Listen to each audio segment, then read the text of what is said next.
such a nice thing to be in Montreal. The last time I was here, I was performing on a TV special hosted by the Muppets, which is a great honor. I grew up on the Muppets, and I had to follow Fozzie Bear. I'll tell you something about Fozzie Bear. He's actually a pretty good comedian. And, well, no, the joke of Fozzie is that he's a bad comedian who also is a bear. But he's actually a great comedian, and then he's got that joke parachute catchphrase, waka, waka, waka, which is his get her done, if you think about it. And so Fozzie's just killing on stage. And even when he's not killing, he's killing. And so I'm watching from the wings of this giant theater, and I'm thinking like, oh no, like this isn't gonna go well for me, for a very specific reason. When people go to see the Muppets, they don't want to see people.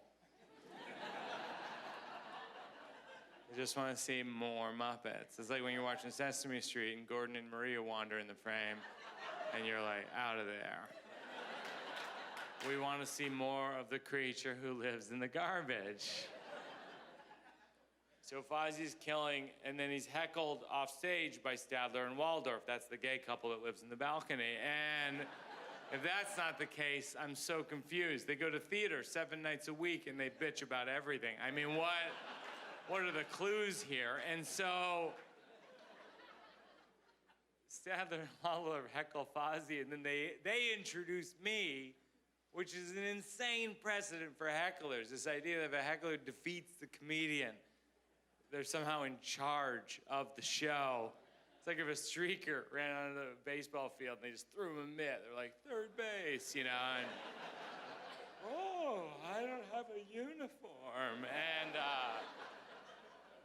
so they introduce me, and they're mean, right? That's like their whole game. So one of them goes, this next guy walks in his sleep. Oh yeah, I like sleeping during his act. Ha! Please welcome Mike Birbiglia.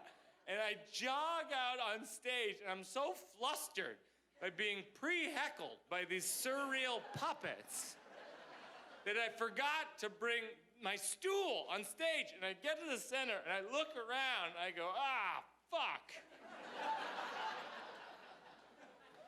I'll tell you who doesn't like the word fuck.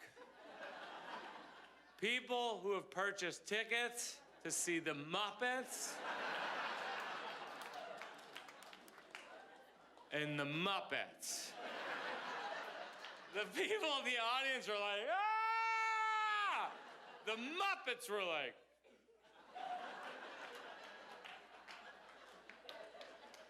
I go, sorry about that, and I jog off stage. And I jog back on stage, this time with the stool, but there's nothing I can do to get the audience on my side, because not only am I the guy who cursed during the Muppets, as far as these people know, I'm the guy who curses exclusively on the Muppets. Not even in the context of a joke. I'm just this guy who jogs on stage, says, fuck, and then jogs off stage. I'm like the villain of the Muppets. I'm like fuck monster, which is what I've been trying to get my wife to call me for years. So I'm bombing on the Muppets, literally the opposite of my childhood dream come true. When I was a kid, I remember thinking like, maybe someday I'll be on the Muppets, but I never thought, maybe someday I'll be on the Muppets, and it's not gonna go so well. After 10 minutes of this, I walk off stage, and I'm defeated, and I'm not making this up. I was consoled by Kermit.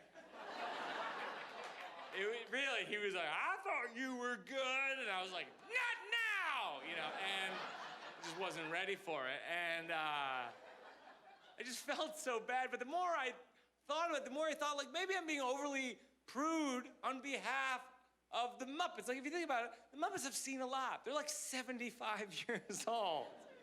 Like, you think when the cameras aren't rolling that Animal doesn't curse?